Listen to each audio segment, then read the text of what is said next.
Graças a Deus todos acharam, então vamos ler juntos a palavra do Senhor.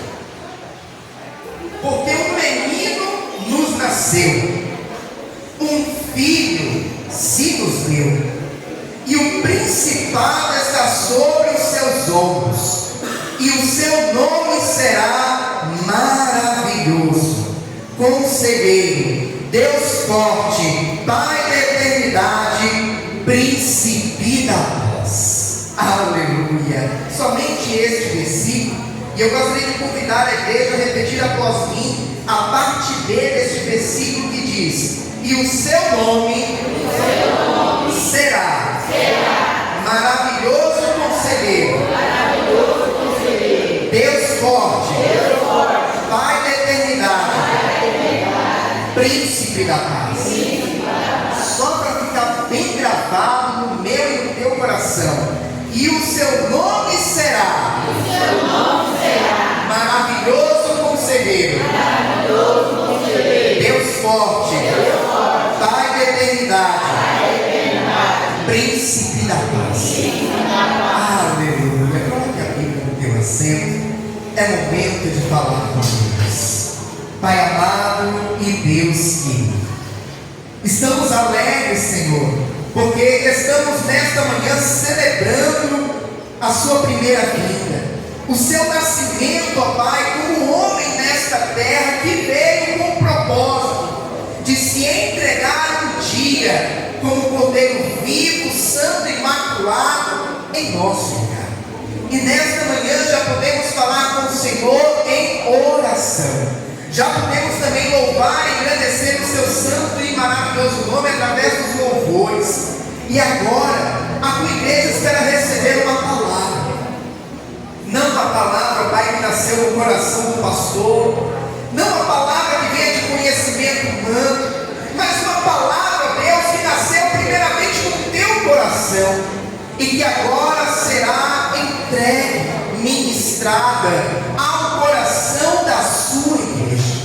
Por esta razão, ó Deus, nós lhe pedimos que mais uma vez nesta manhã o Senhor venha abrir os nossos ouvidos espirituais, venha abrir, ó Pai, o nosso entendimento, para que nós possamos não apenas ouvir, mas entender a mensagem que o Senhor tem preparado a cada um de nós, e que esta palavra ela seja como alimento para a nossa alma, combustível para a nossa fé, e como uma bússola, ó Pai, que nos aponta a morte, que nos mostra o caminho da sua vontade, que é boa, perfeita e agradável. Nesse momento, ó Pai, eu me coloco diante de Ti, como um simples servo que sou, e lhe peço: usa-me, ó Pai, como instrumento em Suas mãos, para pregoar a santa e poderosa palavra do Senhor. É o que nós lhe pedimos, ó Pai, e desde já lhe agradecemos, em o nome do Senhor Jesus. Amém. E graças a Deus, vamos aplaudir bem forte ao Senhor Jesus. Aleluia. Graças a Deus. A igreja pode tomar o seu assento, fiquem todos à vontade. Isso, estamos na casa do nosso Pai Celestial. Livro do profeta Isaías. O profeta Isaías, ele é conhecido como o profeta messiânico, porque ele foi aquele que dentre os profetas mais falou, mais profetizou a respeito de Cristo Jesus, a respeito da vinda do Messias. O profeta Isaías, ele viveu aproximadamente 700 anos antes do nascimento de Cristo. O seu chamado profético, a sua carreira como profeta, foi de aproximadamente 40 anos. Isaías, ele era um profeta muito respeitado, era um profeta conhecido, um profeta que por muitas vezes foi usado poderosamente pelo nosso Deus. A palavra do Senhor vai nos falar que Isaías, ele meio a uma época em que a nação de Israel, mais especificamente falando, a nação de Judá, o reino do sul, estava muito afastado de Deus, estava andando em rebeldia para com Deus. Pastor, como assim andando em rebeldia? Andando com um pensamento dividido, muitas das vezes adorando a outros deuses, se esquecendo do único e verdadeiro Deus Todo-Poderoso. Então, Isaías ele é chamado por Deus com o propósito também de profetizar a respeito de arrependimento. A nação de Israel precisava se arrepender dos seus maus caminhos, se arrepender da sua rebeldia para com Deus. Aleluia. A palavra do Senhor vai nos falar que Isaías ele viveu também em meio a tempos difíceis, em meio à nação de Israel. Como nós falamos aqui, mais especificamente falando sobre a nação de Judá, aquela nação ela estava sendo afrontada pelos egípcios, pelos assírios. Lembrando que na época essas duas nações eram nações muito fortes, eram nações muito poderosas, e frequentemente a nação de Israel recebia ameaças, uma vez dos egípcios, outra vez dos assírios, e assim sucessivamente durante um bom tempo. Isso trazia medo para a nação de Israel, isso trazia preocupação para os reis que passavam ali por aquela nação. E a palavra do Senhor vai nos dizer, quando nós chegamos no capítulo 9 de Isaías, versículo de número 6, o próprio Deus falando com o seu povo, o próprio Deus fazendo uma promessa para aquela nação, uma nação que estava sendo afrontada, uma nação que estava sendo ameaçada pelo inimigo, e ao mesmo tempo uma nação que precisava se arrepender, uma nação que precisava voltar novamente para o caminho correto, dentro da presença de Deus, servindo ao único e verdadeiro Deus. O Senhor diz assim para o seu povo: porque um menino nos nasceu, um filho se nos deu, e o principado está sobre os seus ombros, e o seu nome será maravilhoso conselheiro, Deus forte, Pai da eternidade, príncipe da paz. Aleluia. Interessante que o que Deus está falando aqui é uma promessa.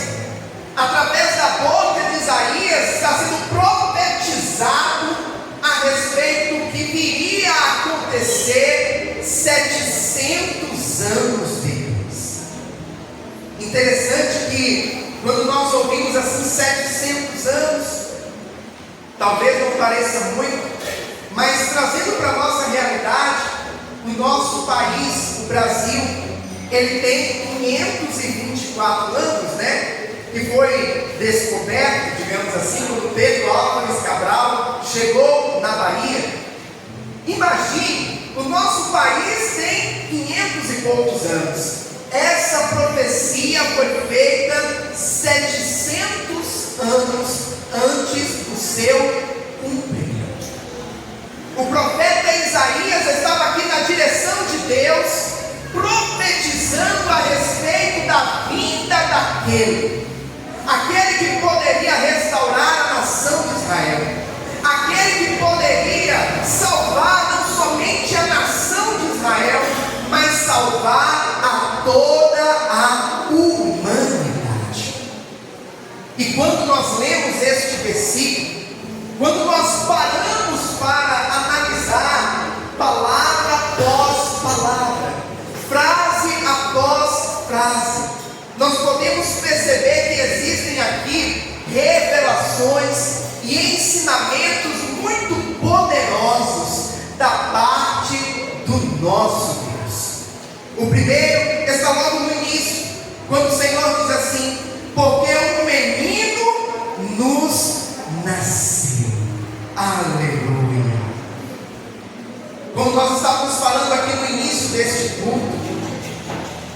o nosso Senhor e Salvador Jesus Cristo, aquele que todo o tempo sempre esteve junto ao Pai, desde o princípio dos tempos, desde a criação dos mundos.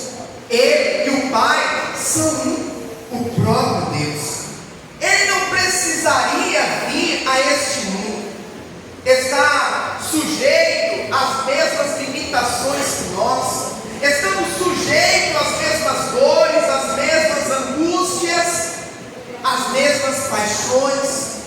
No entanto, o próprio Deus, por amor à humanidade, decide enviar o seu Filho, decide enviar Jesus Cristo, e Ele veio a este mundo, porque um menino nos nasceu. Jesus veio a este mundo, Jesus nasceu em uma manjedoura. Aleluia. Interessante que, sendo Ele o Filho de Deus, o próprio Deus, Ele poderia escolher nascer em palácio, Ele poderia escolher nascer em meio à riqueza, Ele poderia escolher nascer em meio ao luxo, mas Ele preferiu nascer na simplicidade, para mostrar que verdadeiramente Ele estava disposto a viver como um de nós, a passar pelo que aquele que é o mais simples, o mais humilde, pode passar. Jesus nasceu em uma manjedoura. 700 anos depois desta profecia, o menino Jesus nasceu para trazer salvação e vida eterna para mim e para você. Um filho se nos deu. Interessante que hoje, na qualidade de pai, e aqui nós temos muitos pais, pai, mãe, nós sabemos o quanto nós amamos o filho, e o que nós estamos dispostos, inclusive, a fazer por eles, para proteger, para guardar, para minimizar ao máximo possível o sofrimento que ele, que ela possa vir a passar. Todo pai e toda mãe quer que o seu filho venha ser feliz, não venha sofrer. No entanto, por amor à humanidade, o nosso Deus, Ele foi capaz de enviar o seu Filho unigênito. Um Filho se nos deu. O Filho do Deus vivo foi entregue, foi enviado a este mundo para habitar no meio de nós, para viver como um de nós e para morrer em uma cruz. Nós procuramos poupar ao máximo os nossos filhos. Ah, pastor, mas a gente também tem que deixar os filhos andar com as próprias pernas, para eles aprenderem, para eles amadurecerem. Sim, concordo plenamente. Mas tudo aquilo que está ao nosso alcance de fazer para poupá-los de um sofrimento, de uma dificuldade, a gente não faz. Se esforça muitas das vezes para dar uma educação melhor. Quem tem um pouco mais de condição coloca o filho em uma escola particular, procura pagar um cursinho, porque a gente quer o quê? Que lá na frente ele venha ter uma vida melhor que nós, venha ter uma carreira melhor que nós, venha ter uma vida mais confortável que a nossa. Nós procuramos poupar os nossos filhos, nós procuramos dar o melhor para os nossos filhos. No entanto, lá em João 3,16, a palavra do Senhor vai nos falar: porque Deus amou o mundo de tal maneira que entregou o seu Filho unigênito, para que todo aquele que nele crê não pereça, mas tenha a vida. Mesmo Deus sendo um Pai amoroso, Deus ele foi capaz de enviar o seu Filho por amor a mim e a você, por amor à humanidade. Um Filho se nos deu. Se eu perguntasse aqui agora, quem tem coragem de entregar o seu filho para morrer pela humanidade? Eu acredito que ninguém levantaria a mão. Assim como eu também não levantaria a mão. Eu não teria coragem de entregar uma das minhas filhas. Mas Deus, entregou Jesus. Entregou o seu Filho unigênito. Ele entregou o seu Filho unigênito por amor a cada um de nós. Aleluia. Porque um menino nos nasceu, um filho se nos deu, e o principado está sobre os seus ombros. Aleluia. O nosso Senhor Jesus, Ele é o Rei dos Reis. Ele é o Senhor dos Senhores. Aleluia. E diferente do que os judeus pensavam, que o Messias seria um grande líder militar, que o Messias seria um grande líder político, para livrar-nos da opressão de Roma, para livrar-nos da opressão dos seus algozes. Jesus é aquele que é o Rei dos Reis, Senhor dos Senhores, do reino espiritual, que vai reinar para todos sempre. Aleluia. Lá na Nova Jerusalém, Jesus é aquele que vive e reina. Jesus é aquele que é o que tem a autoridade e todo o poder nas suas mãos. Jesus, quando estava neste mundo como homem, ele disse: o meu reino não é deste mundo, o meu reino não é desta terra, o meu reino é celestial. Aleluia. Ele é o nosso Rei, o Rei que reinará para todos sempre. Não é um rei que vai ser substituído, não é um rei que vai ter na sequência uma sucessão por um outro rei que vai ficar no lugar dele. Não, Jesus, ele reinará para todos sempre. Ele reinará para toda a eternidade. Aleluia.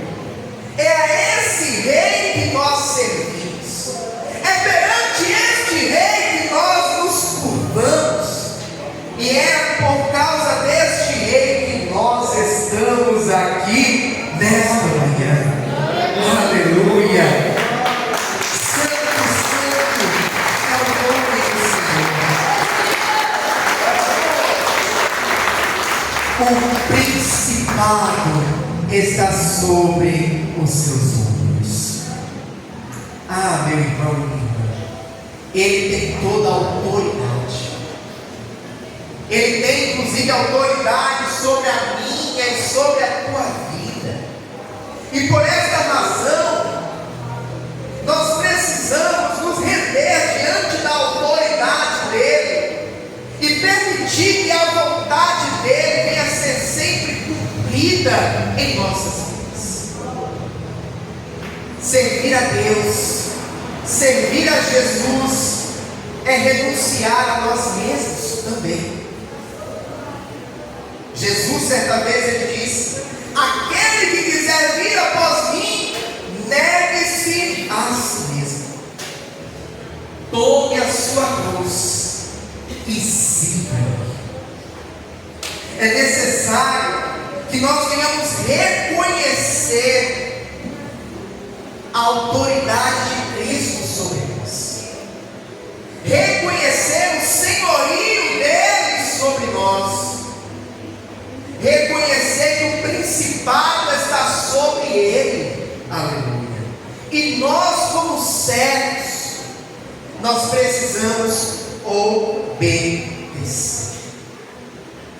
Interessante que é uma palavra simples de ser dita, simples de ser falada, mas que muitas das vezes não é tão simples assim de ser vivida.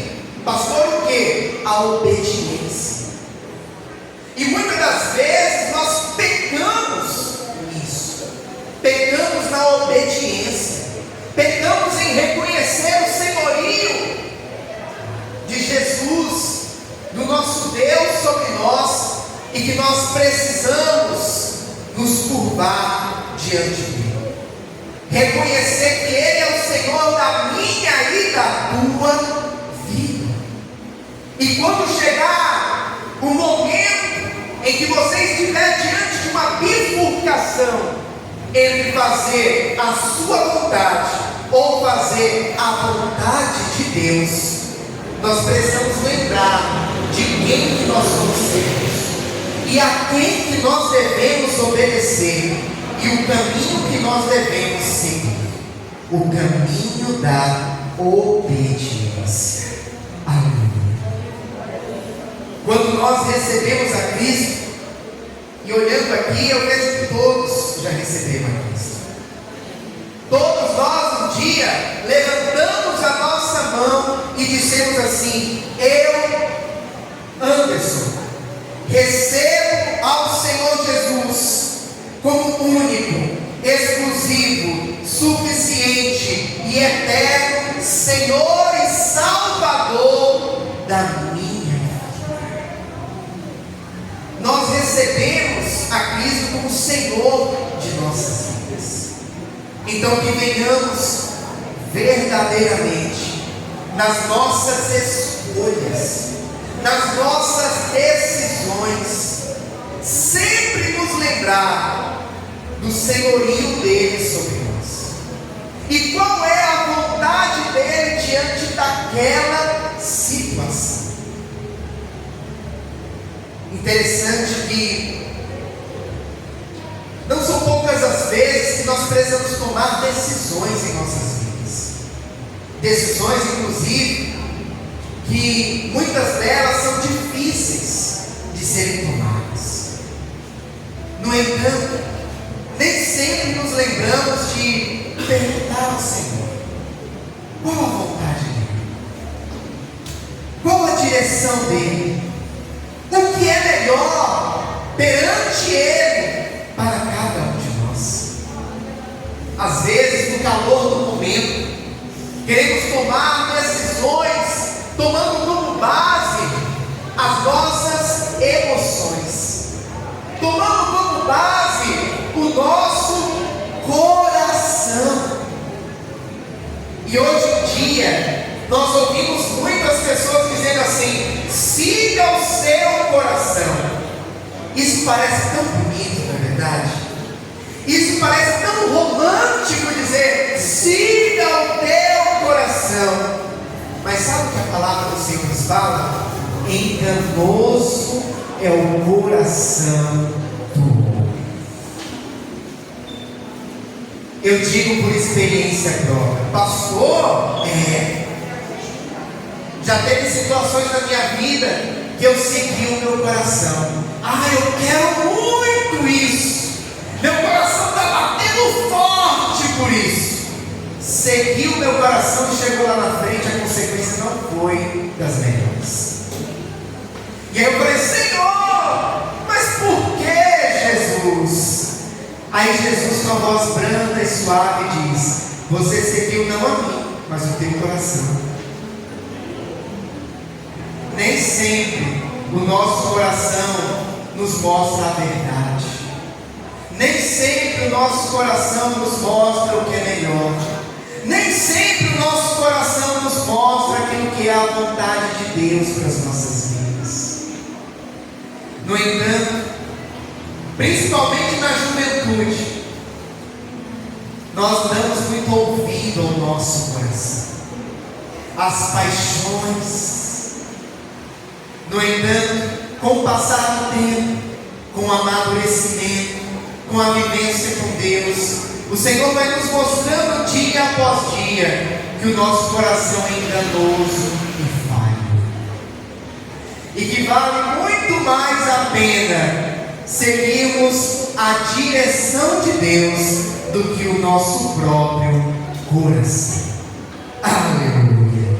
E na sequência, o profeta Isaías, na direção de Deus, vai começar a falar sobre os nomes dele, os nomes pelos quais o nosso Senhor Jesus ele é chamado. E ele começa dizendo assim: e o seu nome será Maravilhoso Conselheiro. Aleluia! O nosso Senhor Jesus é aquele que tem sempre um conselho certo para nos dar. É aquele que tem sempre a direção certa para nos entregar. Se existe alguém em quem nós podemos confiar, que jamais vai nos dar um conselho errado, esse alguém é Jesus. Ele não erra, ele não falha. A direção dele sempre é certeira para a minha e para a tua vida. Por essa razão que nós precisamos confiar ao Senhor os nossos planos, confiar ao Senhor os nossos sonhos, confiar ao Senhor os nossos propósitos, até mesmo aquilo que queima dentro de nós, aquilo que você tanto sonha, aquilo que você tanto almeja. Confie as mãos do Senhor. Ele é o maravilhoso conselheiro. O apóstolo Tiago, ele vai dizer na sua carta: aquele que tem falta de sabedoria, peça a Deus, que a todos dá liberalmente. Não confie no teu próprio entendimento. Peça sempre a direção do Senhor. Peça sempre para que Deus venha guiar os teus passos, iluminar o teu caminho. Interessante que algumas pessoas, elas quando vão pedir uma direção de Deus, elas ficam sempre confiadas que vai vir um profeta, vai vir alguém dentro da igreja, vai se levantar e dizer assim: eis que te digo, e ali entregar para aquela pessoa a direção que ela precisa, o caminho que ela deve seguir. Existem muitos que ainda têm este pensamento: não, eu quero que Deus levante um profeta para falar comigo. No entanto, eu quero te dizer, meu irmão e minha irmã, nesta manhã, que a maior de todas as revelações é esta: a palavra de Deus. A palavra de Deus é a maior revelação para a minha e para a tua vida. É onde nós vamos encontrar direcionamento para o nosso caminho. Pastor, o senhor então não acredita em revelação? Sim, acredito. Inclusive, algumas pessoas na minha juventude, a partir dos meus 12 anos aproximadamente, se levantaram e falaram comigo: Deus está entregando para você o dom da palavra. Deus vai te chamar como um pregador do seu evangelho. Você um dia será um pastor. E todas essas palavras se cumpriram. Eu creio sim que ainda existe. No entanto, a maior de todas as revelações está na palavra de Deus. Quando nós abrimos a Bíblia Sagrada, nós vamos encontrar o direcionamento certo para as nossas vidas. Ah, pastor, mas a pergunta que eu tenho, a Bíblia não tem resposta clara, nítida para me entregar. Talvez você não vai encontrar a resposta com as palavras exatas que vão te responder ao seu questionamento, mas você vai encontrar na palavra de Deus os princípios, a base que vai te nortear para você entender qual é a direção de Deus para aquilo que você está lhe perguntando. Deus nunca nos deixa sem resposta. Por essa razão, meu irmão e minha irmã, que esta palavra ela esteja sempre guardada no nosso coração.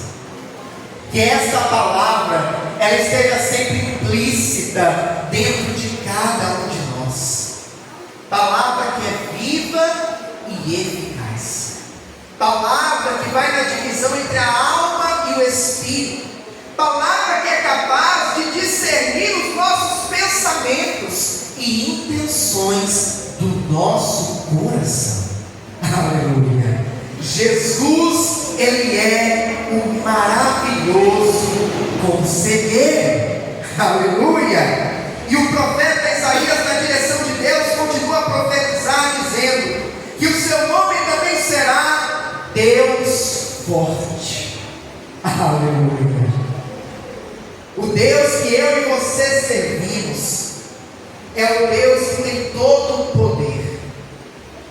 Não há nada que possa deter o mover, o agir das suas mãos.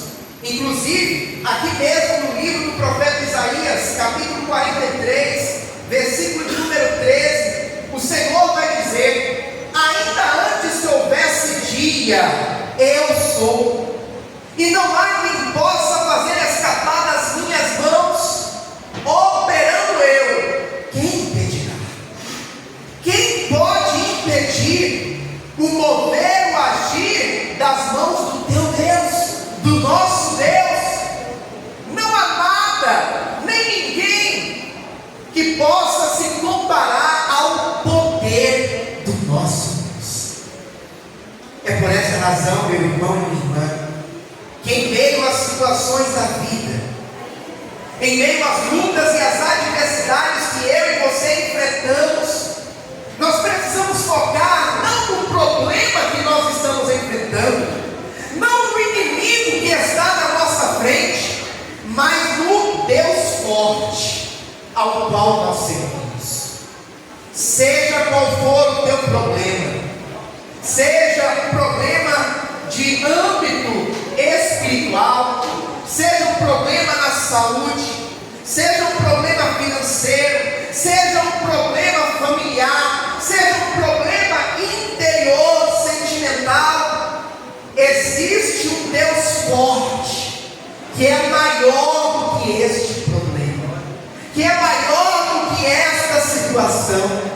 E a Bíblia está repleta de exemplos, de situações em que Deus mostrou que nada é maior do que Ele, que nenhum problema é mais forte do que Ele. Seja uma muralha como em Jericó, seja um gigante filisteu lá em Israel, seja um mar vermelho entre o Egito e o deserto, independente de qual for a situação, há um Deus forte que é capaz de vencer por mim e por você esta batalha. Aleluia. Ah, pastor, me dá mais um exemplo. Existe um Deus forte que eu e você servimos, que é capaz de parar os luminares. Pastor, como assim? Na escola nós aprendemos que a Terra ela tem um movimento de rotação e um movimento de translação. É assim, não é? Aonde a Terra se movimenta ao redor do seu próprio eixo e também se movimenta ao redor do Sol. E a palavra dizer que em uma batalha que Josué, junto com a nação de Israel, estava pelejando, Josué precisava da luz do dia. E sabe o que Deus fez? Deus fez o planeta Terra parar, para que ficasse na mesma direção do Sol, e as horas não se prosseguissem, e assim ele pudesse ter a luz do dia para vencer uma batalha. Você serve a um Deus que é capaz de parar o planeta, de parar a órbita da Terra. Esse é o Deus forte que eu e você servimos. Então eu te pergunto, o que é esse teu problema? O que é esse meu problema diante do Deus forte que nós servimos? Aleluia! E o profeta Isaías continua dizendo: Pai da eternidade. Ele é o Pai da eternidade. Ele é um Pai amoroso. Ele é um Pai zeloso. Ele é um Pai que nos ama. Todo pai, toda mãe, mas falando mais especificamente aqui do pai, ele sempre pensa: eu preciso dar amor para os meus filhos, mas eu preciso também dar proteção para os meus filhos, para a minha família. Eu preciso trazer um sustento para a minha casa, para a minha família.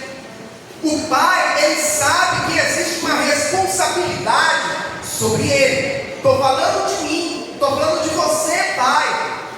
Nós temos uma responsabilidade para com os nossos filhos, para com a nossa casa, para com a nossa família. E nós servimos a um Deus que é o Pai da eternidade. E muito melhor do que eu, muito melhor do que você, que por melhor pai que possamos ser, erramos, falhamos, pecamos e podemos em algum momento deixar a desejar. Mas o Deus que nós servimos, Ele não. Ele é o Pai perfeito. Ele é o Pai da eternidade. Então Ele nos dá amor. Então Ele nos dá proteção. Então Ele supre a mim e a você. Ah, meu irmão e minha irmã, saiba que existe um Pai da eternidade que vela pela minha e pela tua vida, que cuida de cada um de nós nos mínimos detalhes. Aleluia. Ah, pastor, mas Deus, eu acho que Ele está preocupado só com minha vida espiritual. Deus, Ele está preocupado primeiramente, e acima das demais coisas, sim, com a tua vida espiritual.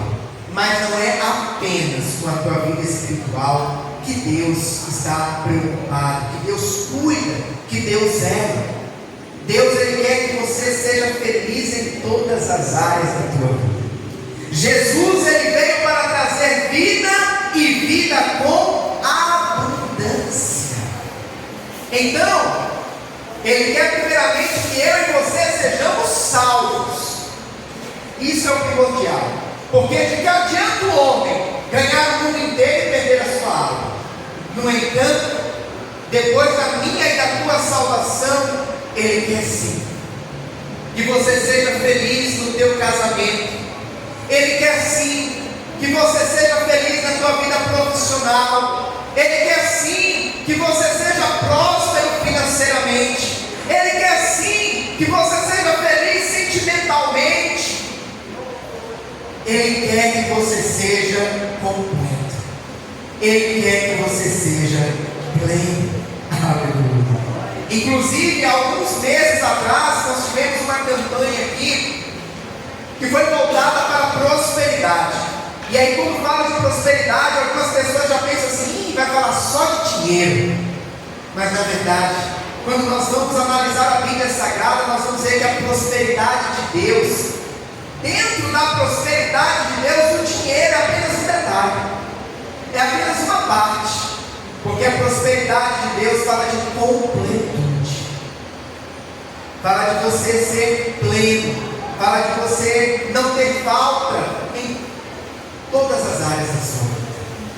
Ah, meu irmão e minha irmã, esse Pai da eternidade cuida de você. Então eu quero te dizer para você, meu irmão e minha irmã, que chegou aqui nesta manhã talvez pensando assim: será que Deus se importa comigo? Será que Deus está olhando para o que eu estou passando? Será que Deus está se importando com a situação que eu estou vivendo? E eu quero te dizer em alto e bom som nesta manhã: sim, Ele se importa com você. Ele se importa com essa situação. Ele contempla o que você está passando. E no momento certo, Ele vai fazer algo grandioso na tua vida, em nome de Jesus. Aleluia! E o profeta Isaías continua dizendo, agora por último: e o seu nome será Príncipe da Paz. Aleluia! Ah, meu irmão e minha irmã, quando nós falamos de paz, é inclusive um assunto que muitos têm falado: paz mundial. As pessoas clamam por paz, porque são guerras, e não apenas guerras declaradas, como nós vemos lá em Israel, como nós vemos entre a Rússia e a Ucrânia, mas nós vemos guerras também na nossa sociedade, como no Brasil, a violência, as pessoas cada vez mais com falta de amor para com o próximo, assalto à mão armada, homicídios, cada vez mais a humanidade tem se perdido, e as pessoas clamam por paz.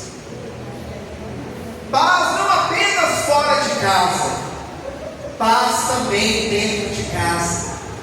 É muitas das vezes filho contra pai, pai contra filho, esposa contra marido, marido contra esposa, neto contra avó,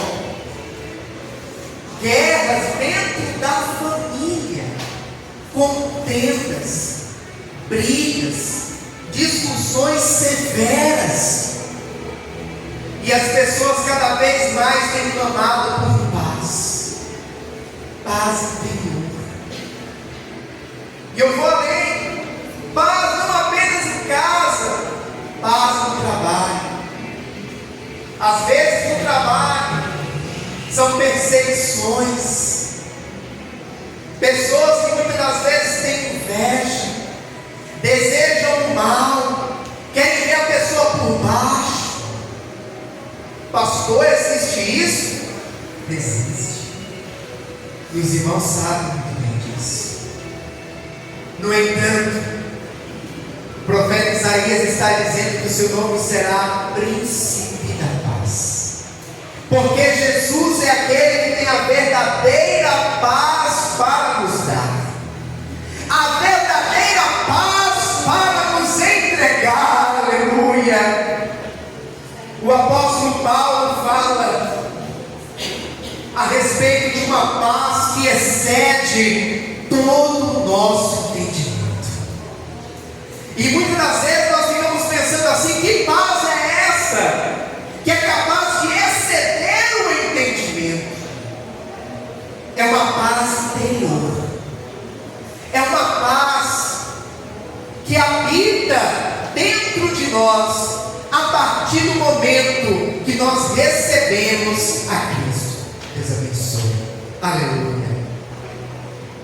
Essa paz o mundo não pode te dar. Essa paz ninguém pode te dar.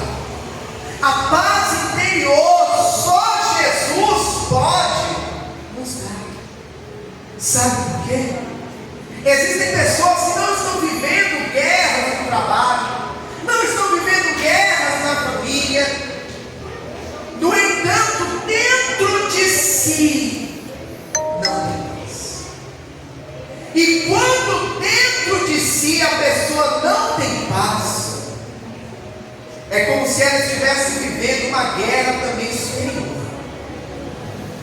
Muitas das vezes, até pior. Pastor, por quê? Porque a guerra exterior, quando você sai do trabalho e vem para casa, você sai daquele ambiente. A guerra, muitas das vezes, entre os familiares, quando você sai de perto daquela pessoa com a qual você está em guerra, e você chega dentro de casa, você se afastou do ambiente daquela batalha. Mas a guerra interior, para onde você for, ela vai junto. A inquietude, a falta de paz, a angústia, a paz que excede todo entendimento, só Jesus pode nos dar. E posso te dizer uma coisa: quando você tem essa paz no teu coração, você pode até enfrentar guerras exteriores. No entanto, dentro de si você está em paz. E aí que está a paz que excede o entendimento.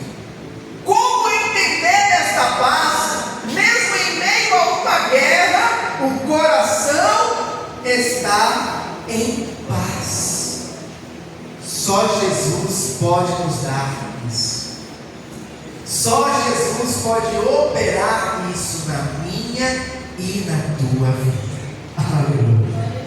E nesta manhã, nós celebramos a vinda de Cristo a este mundo, como homem, a sua primeira vida, a qual ele viveu aqui durante 33 anos, como homem, assim como eu, assim como você, e se entregou na cruz do Calvário, para que hoje pudéssemos ter salvação e vida eterna, para que hoje pudéssemos receber da parte dele esses atributos que o profeta Isaías fala a respeito de Jesus. Aleluia! Maravilhoso conselheiro, Deus forte, Pai da eternidade, príncipe da paz. Jesus nasceu, e por esta razão nós estamos alegres. Jesus nasceu e veio a este mundo para nos salvar, e por esta razão nós celebramos a Ele nesta manhã. E eu quero te dar mais uma boa notícia: essa foi a primeira vinda dele. No entanto, acontecerá a sua segunda vinda, em que ele virá à altura das nuvens com voz de alarido e sons de trombeta, e ele nos tomará para si, e ele nos levará para a Nova Jerusalém, aonde passaremos a eternidade com ele, e lá não haverá mais choro, lá não haverá mais dor, lá não haverá mais sofrimento, e diremos para sempre: Santo, Santo, Santo é o Senhor dos exércitos. Aleluia! Meu irmão e minha irmã, sinta-se privilegiado de poder servir a este Deus. Tenha o teu coração cheio de alegria, porque Jesus veio a este mundo. Eu posso te dizer uma coisa: se Jesus não tivesse vindo a esse mundo, estávamos todos perdidos. Todos, sem exceção. Ah, pastor, mas aquele que é bonzinho, aquele que não faz o mal para ninguém, não rouba, não mata, não adultera, todos estaríamos perdidos. Porque até aquele que aos olhos da humanidade parece ser bonzinhos, também são pecadores. E o pecado nos afasta de Deus.